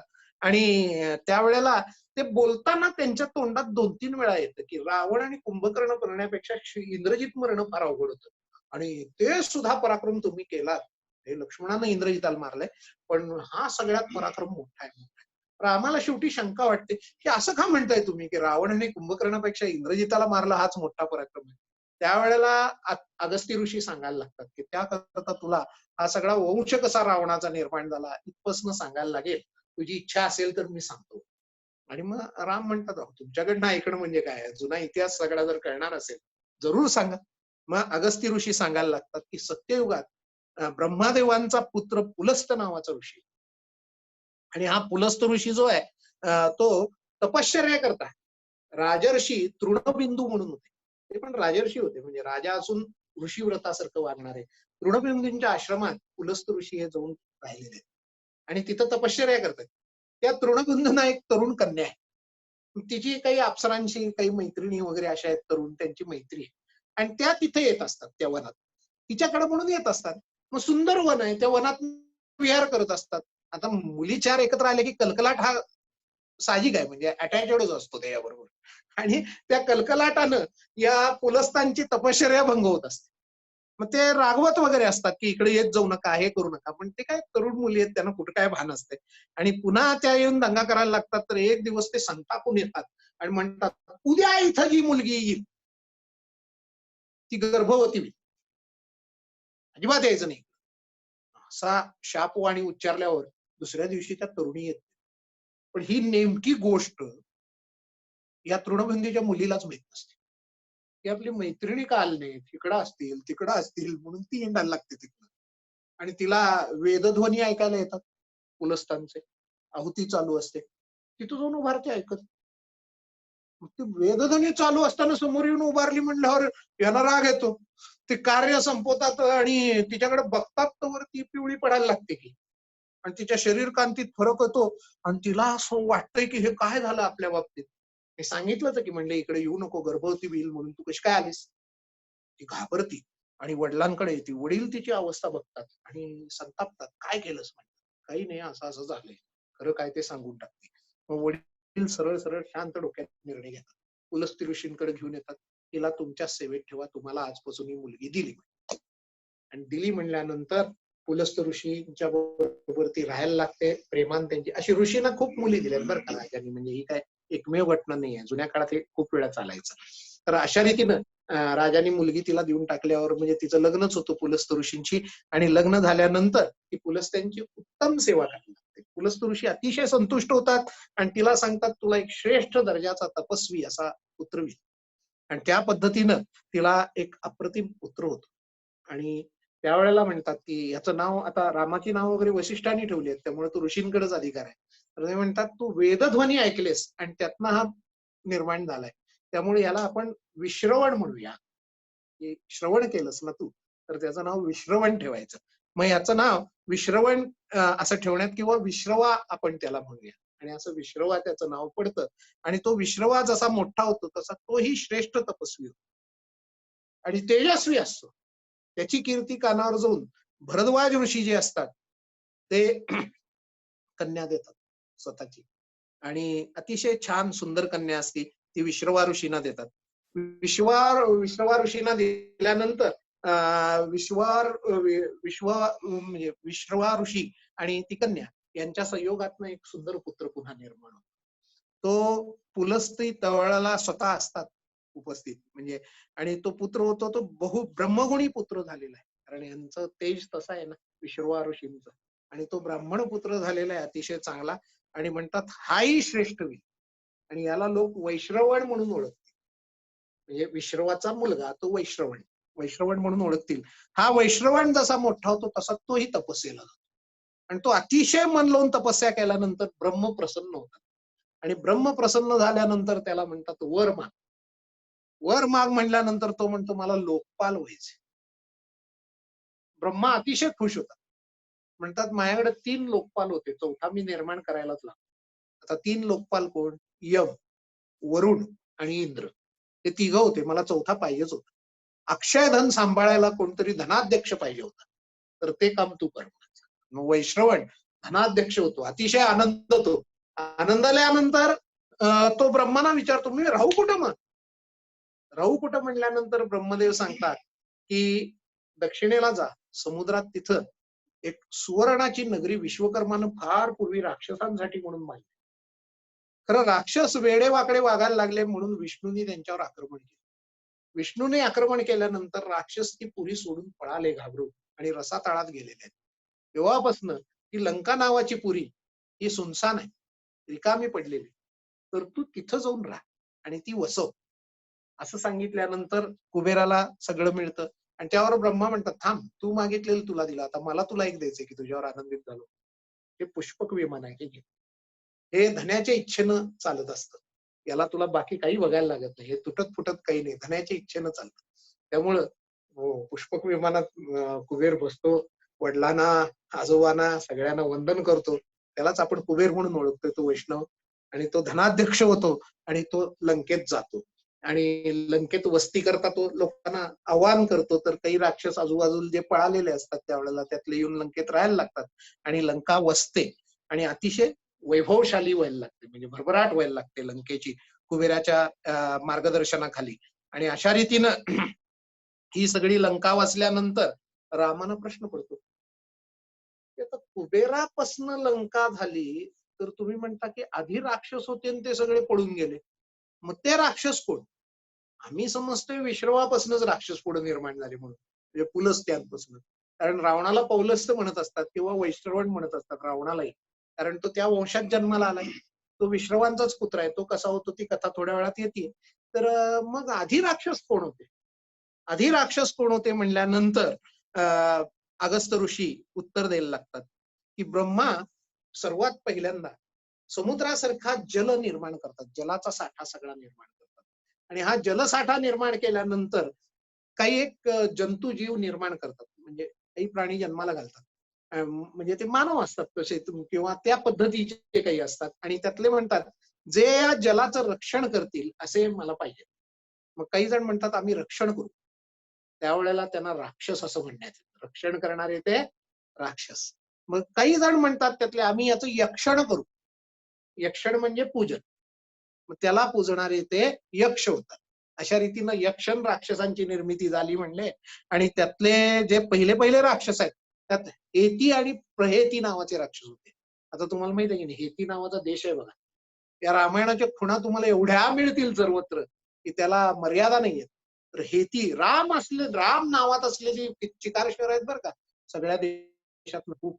म्हणजे तुम्हाला सांगतो पॅलेस्टिनचा आहे रामल्ला म्हणून, तुम्हाला लक्षात येईल अशी भरपूर शहर आहेत. तर हेती आणि प्रहेती दोघं निर्माण होतात. त्यातला प्रहेती तपस्वी होतो, तो वनात निघून जातो. तर हेती विवाह करतो. त्याची बायको कोण आहे माहितीये का? मजा वाटेल ऐकताना. काळाची बहीण भया नावाची, तिच्याशी हेतीचं लग्न होतं, भया. आणि त्या भयापासून त्याला विद्युत केश नावाचा मुलगा निर्माण. विद्युत केश नावाचा मुलगा झाला तो संध्येची पुत्री, संध्या असते की नाही, संध्याकाळ म्हणतो आपण, तिची वेळ असते ती संध्येची. तर त्या संध्येची पुत्री सालकंटका म्हणून, मजेत नाव आहे तिचं, सालकंटका. तिच्याशी त्या विद्युत केशीचं लग्न होतं. आणि मंदराचलावर, म्हणजे मंदर नावाचा जो पर्वत आहे, मेरू मंदार धाकुटे म्हणतो ना आपण, त्यातला तो जो मंदार आहे, तर त्या मंदार पर्वतावर ती एका मुलाला जन्म देते, ती सालकंटका. आणि बिंदास त्याला सोडून निघून जाते. ते पोर रडते का काय, त्याला भूक लागली आहे, काही आई म्हणून बघत. आणि महादेवाची स्वारी चाललेली असती पार्वती बरोबर, ती बघती की ते पोर रडते म्हणून. तर महादेव त्याला मोठं करतात. त्या मुलाला किती भाग्यवान असेल बघा ते. आणि त्यावेळेला पार्वती म्हणजे या राक्षसिणी असल्याच म्हणे, या आता तुरंत बाळंत होतील, म्हणजे यापुढे वरच देऊन टाकतील, तुरंत बाळंत होतील, म्हणजे लगेच गर्भधारणा केली की बाळंत होतील. आणि यांची मुलं जन्मल्या क्षणी यांच्या एवढी होतील, आयान एवढी. म्हणजे अशी भानगड नको. काय? आणि त्या पद्धतीनं तो जो मुलगा जो होतो, तो मुलगा मोठा होतो महादेवानी वाढवलेला आणि त्याचं नाव सुकेश पडतं. तो विद्युतकेश राक्षसाचा मुलगा आहे. त्याचं नाव सुकेश पडतं. तर सुकेश याला ग्रामणी गंधर्वाची कन्या मिळते, देववती नावाची. आणि त्या देववतीपासनं या सुकेशाला 3 मुलं होतात. ती मुलं म्हणजे माल्यवान. तुम्ही रावणाच्या सासऱ्याचं नाव ऐकलं असेल, माल्यवान. तो हा. नंतर सुमाली, माल्यवान, सुमाली आणि तिसरा माली. तर तिसरा जो माली आहे, ते माली बेट सुद्धा आहेत बघ. तर हा माली आहे, याची 4 मुलं जी असतात. आता इथं पुन्हा नावं वेगळी आली आहेत. त्यातली 2 नावं संपातीन, अनल ही नावं समान आली आहेत. पण दुसरी नावं अनिल आणि हर अशी आली. तर ही 4 जी मुलं आहेत, ही विभीषणाचे अनुयायी होतात. ही धर्मज्ञ असतात. तर ही मालीची 4 मुलं आहेत. आणि हा माल्यवान सगळ्यात मोठा होतो. त्याला 7 मुलं होतात. सुमालीला 10 मुलं होतात. मुली पण आहेत बरं का यांना झालेल्या. आणि ह्यातनं तो राक्षस वंश वाढलेला आहे. आणि इकडं या म्हणजे राक्षस वंश वाढलाय आणि तो कसा वाढलाय आणि काय वाढलाय, यात रावणाचा जन्म नेमका कसा झाला हे आपल्याला बघायचंय. असं इकडं ही ज्या वेळेला कुबेराच्या नेतृत्वाखाली लंका नगरी वसवली जाते. वसवली गेल्यानंतर सुमालीला जरा थंड वाटायला लागतं. ते घाबरून रसातळात गेलेले असतात ना विष्णूला. मग त्यावेळेला म्हणतो की आता जरा वर जाऊन बघायला हरकत नाही. राक्षसांचं नगर राजधानी तयार झालेली आहे आणि त्याला एक कन्या असते. आणि कन्येच्या बापाला जे दुःख असतं की कधी हिचं होणार, त्या पद्धतीनं त्या कन्येला घेऊन तो वरती येतो रसातळातनं, की हिला आता वर बघावं कुठला तरी, काय करावं अशा विचारात तो असतो. आणि त्यावेळेला तो पुढे कुणाला देतो, काय देतो आणि कधी येतो वर, हा सगळा जो विषय आहे तो थोडासा आपण आपल्या रसासाठी बाजूला ठेवूया. आणि हे सुमाली, माल्यवान, माली हे 3 जण निर्माण झालेले आहेत आणि यांचा लंकेशी काय संबंध येतो, कसा येतो, काय येतो हे आपण उद्या बघूया. का नाही, क्षणभर असं करूया आणि एक 2-4 मिनिटं तुम्हाला सांगतोच. सुमाली ज्या वेळेला वर घेऊन येतो त्या मुलीचं नाव आहे कैकेसी. आणि कैकसी कुणाला द्यावी असा विचार करत असतो, तर त्याला तो विश्रवा मुनीच योग्य वाटतो. कारण तो कुबेराला बघतो राज्य करताना. आणि कुबेर पुष्पक विमानातनं थाटात वगैरे एवढा तेजस्वी पुत्र ज्या विश्रवाला झाला, त्याला माझी मुलगी दिलेली जास्त बरी म्हणतो. आणि मग तो स्वतःची मुलगी कैकसी त्या विश्रवा मुनीला देतो, की हिला स्वीकारा, पाणी ग्रहण करा म्हणून. आणि अशा रीतीनं विश्रवा मुनी तिला स्वीकारतात. आणि विश्रवांपासनं तिला 3 पुत्र होतात. त्यातला थोरला जो आहे त्याचं नाव दशग्रीव ठेवण्यात येतं. दुसरा जो आहे त्याचं नाव कुंभकर्ण ठेवण्यात येतं आणि तिसऱ्याचं नाव विभीषण ठेवण्यात येतं. आणि ही 3 मुलं विश्रवा आणि कैकसींच्या आश्रमात वाढायला लागतात. त्यावेळेला ही सगळी व्यवस्थित सर्व मुलांसारखी असतात. एक दिवस विश्रवा मुनींना लंकेतनं नेहमी कुबेर भेटायला येत असतो विमान घेऊन. तर विमान घेऊन विश्रवांना भेटून जायला लागतो. त्यावेळेला कैकसी त्या विमानाकडे बघते आणि रावणाला म्हणते, बघा तुमचा भाऊ तो कुठं, तुम्ही कुठं, नुसते वयानं वाढलात व्हय. हे तर त्याच्यासारखं तेजस्वी काम करा की. मग रावण मनावर घेतो आणि तिघही भाऊ तपश्चर्याला लागतात. 10,000 वर्ष तपश्चर्या करतात. त्यातला रावण स्वतःच एक मुंडकं हरपत तपश्चर्या करतो. दशग्रीव, त्याला 10 ग्रीव म्हणजे मान असतात, म्हणजे 10 मुंडकी असतात. तर 1,000 वर्षांनी एक मुंडकं उतरवून ठेवायचं. अशी तपश्चर्या करत 10,000 वर्ष तपश्चर्या करत असतो. 10व्या हजारावं वर्ष पूर्ण होतं त्यावेळेला स्वतःचं मुंडकं कापतो आणि वाहायला जातो. वाहायला जातो त्यावेळेला समोरनं ब्रह्मदेव प्रगट होतात. अरे नको नको, काय पाहिजे तुला, बोल, तुझी तपश्चर्या पूर्ण झाली. त्यावेळेला तो सांगतो, मला अमर व्हायचंय. त्यावेळेला ब्रह्मदेव म्हणतात, अमरतेचा आशीर्वाद मी कुणाला देऊ शकत नाही, तुला तर नाही आहे देणार, तुला ते सोडून काय पाहिजे म्हणल्यावर तो त्याच्या बुद्धीनं विचार करतो.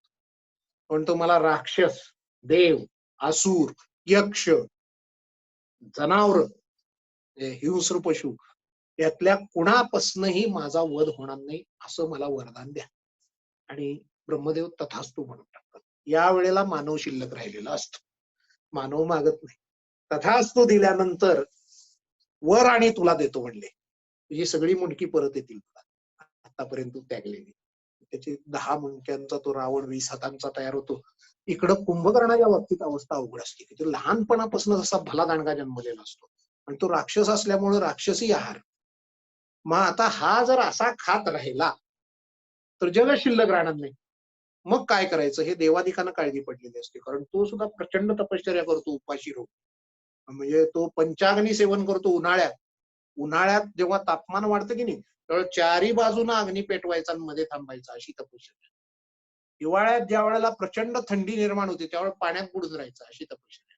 अशी 10,000 वर्ष तो काढतो. 5,000 अग्नीत, 5,000 पाण्यात, असं करून त्यावेळेला ब्रह्मदेव त्यालाही प्रसन्न होतात. तर इकडं तोवर स्वर्गात बैठक बसलेली असते. तर हे काहीतरी वर मागितलं तर हे सृष्टीच ठेवणार नाही. हे अंगानं अजस्त्र आहे आणि याचा आहाराला मर्यादा नाहीये. काय करायचं बघा. मग सरस्वतीला जबाबदारी देण्यात येते. ती त्याच्यावर ताबा घेते, त्याला गुंगी आणते आणि तो पटकन म्हणतो मला झोप पाहिजे, माझी झोप झाली नाही. ब्रह्मदेव झटक्यात तथास्तु म्हणतात, तिथं ज्यादा काही द्यायला जात नाही. आणि मग तो जागा झाल्यावर म्हणतो काय बिघडलो कोणाचं, मी काय मागून बसलो. असा कुंभकर्णाला पश्चाताप होतो बरं का. आणि तवर इकडं अतिशय निराहार लावून पूर्णपणे पहिल्यांदा नुसतं पाणी, नंतर हवा, नंतर हवाही बंद करून केवळ प्राण रोखून विभीषणाची 10,000 वर्ष तपश्चर्या पूर्ण होते. त्यावेळी विभीषणाला ब्रह्मदेव विचारतात तुला काय पाहिजे. त्यावेळी विभीषण सांगतो मला फक्त मी धर्म सोडून कधी जाणार नाही असा आशीर्वाद द्या. मी आयुष्यभर धर्माचरण करणार आहे असाच आशीर्वाद मला द्या. ब्रह्मदेव अतिशय संतुष्ट होतात. हा तर तुला दिलाच म्हणले, तुला चिरंजीवित्व पण देऊन टाकतो म्हणले. आणि ते त्याच्यावर ब्रह्मदेव स्वखुशीनं देतात. आणि ह्या तिघांची जेव्हा निर्मिती होते तेव्हा रावण बलशाली झालेला असतो आणि आता म्हणतो ती लंका आपली आणि लंका आपण घेतली पाहिजे. आणि म्हणून कुबेराला निरोप पाठवतो. इथपासनचा सगळा भाग जो आहे, आज भरपूर वेळ झाला, थोडी 5 मिनिटं अजून 9ला सहज शिल्लक आहे. तर आपण शंका समाधानासाठी ठेवून वाणीला विराम देऊया. उद्या आपला समारोपाचा दिवस आहे, म्हणून आज थोडस कथानक पुढे नेलं. प्रभू रामचंद्र की जय.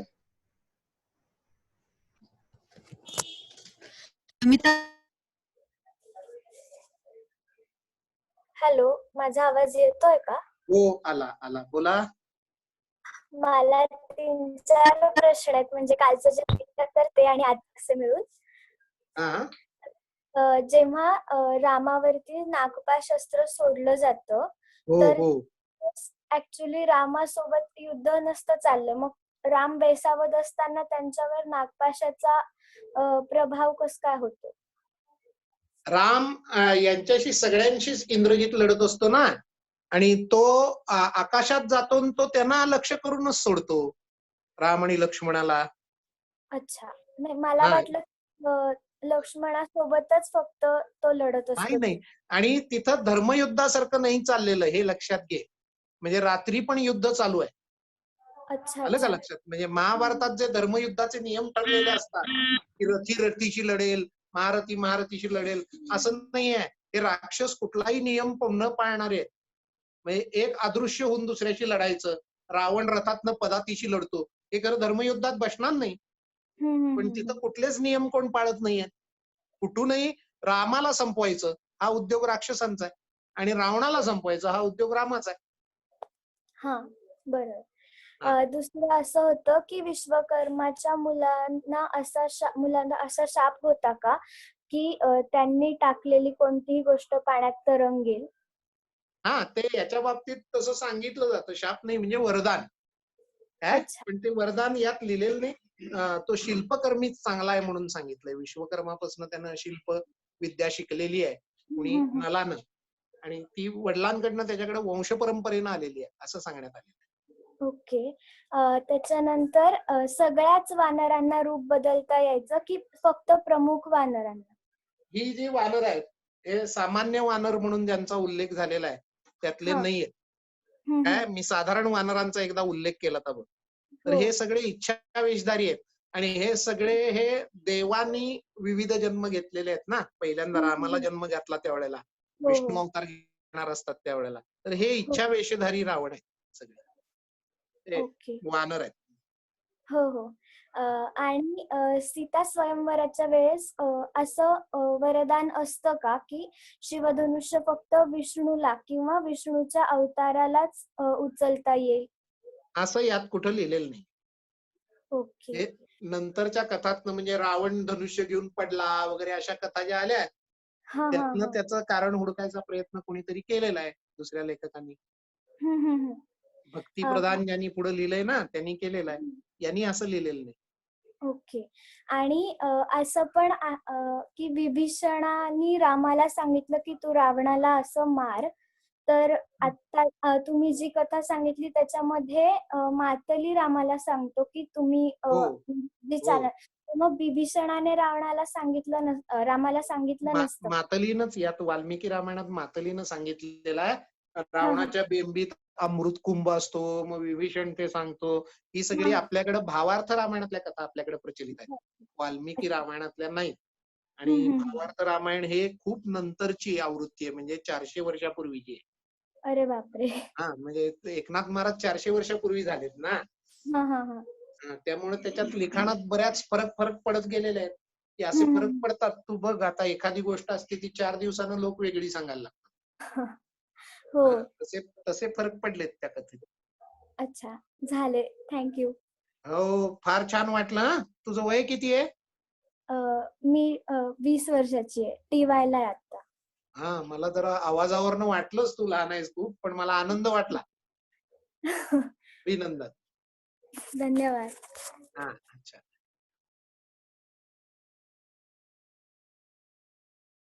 आणि अजयजी तुम्हाला पण केलंय अनम्यूट. गुरुजी की साधारणतः हे त्याला 14 वर्ष वनवास होता. तर किती वर्षांनी ते सीतेचं हरण झालं आणि असा किती काळ होता साधारणतः की सीता हरण झाल्यापासून परत मिळेपर्यंत किती वर्ष लागली म्हणजे? 1 वर्ष. पण आणि किती वर्षांनी हरण झालं वनवास सुरू झाल्यापासून? 13 वर्ष. अच्छा, म्हणजे 1 वर्षाचाच हा सगळा पिरियड झाला जे काय तिथं गेल्यानंतर रावण तिला ठेवल्यानंतर सांगतो ना, की तुझ्यापाशी 12 महिने आहेत म्हणून. अच्छा. हा. पहिल्यांदा 1 वर्षभर आहे तुला म्हणून सांगतो तिथं ठेवल्यावर. आणि त्यातल्या शेवटचे 2 महिने राहिलेत असा उल्लेख आपण ऐकलेला आहे हो हो मारुतीच्या वेळेला. हो हो. त्यामुळे साधारण 10 महिने ती कैदेत आहे तिथे. म्हणजे वनवास संपायच्या वेळेला जवळजवळ 1-2 वर्ष 1 वर्ष तिचं हरण होतं. म्हणून तर दशरथ येऊन सांगतात ना 14 वर्ष संपली, तुझं प्रतिज्ञा पूर्ण झाली म्हणून. हा. Okay okay sir, thank you sir. धन्यवाद.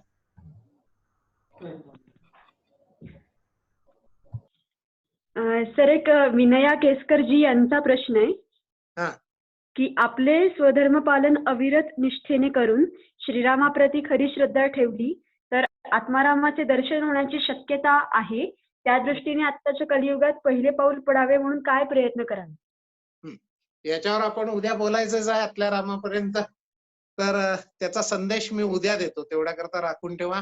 आणि हा माझ्या बुद्धीनं नाही, कारण ज्या मंडळींनी याच्यात आपल्यापेक्षा जास्त काम केलेलं आहे त्यांच्या बुद्धीनं तो तुम्हाला देण्यात येईल संदेश, की ते गुरुचं मार्गदर्शन असेल आणि ते मायापाशी प्राप्त झालेलं आहे. फक्त मी ते उद्या सांगेन. म्हणजे अर्थात ब्रह्मचैतन्य महाराजांनी वगैरे सांगितलेलं उघड गुपित आहे, की तुम्हाला भगवंताचं त्या रामाचं नाव घेतच त्याच्यापर्यंत गेलं पाहिजे. त्यामुळे नाम घ्यायला चालू करणं हीच पहिली गोष्ट आहे. हेच ते उत्तर आहे. फक्त त्यांच्या भाषेत सांगितलं ना अधिक मजा येईल, एवढाच भाग. आणि विद्यादाते या विचारतायत की अगस्त्य ऋषींनी सांगितलेलं स्तोत्र ग्रुपवर फोटो काढून वगैरे पाठवता येईल का? पाठवूया की, त्याला काही अवघड नाही. आदित्य हे जे आहे हृदय आहे त्याच्यात, मी दिन पाठवून. अजून कोणाला काही विचारायचंय किंवा बोलायचंय?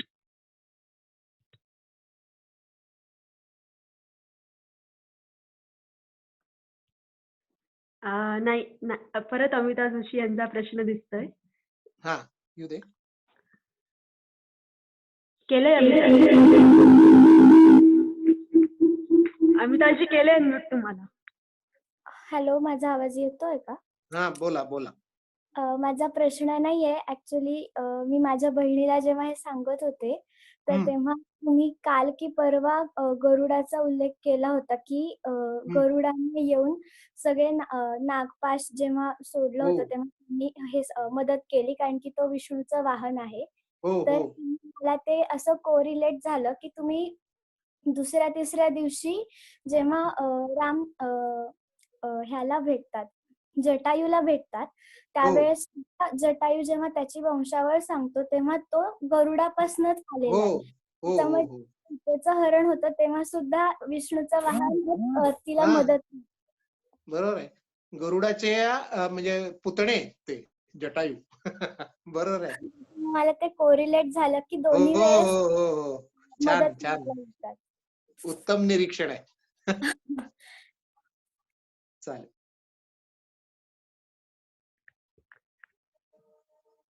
अजून कोणाला काही बोलायचंय का?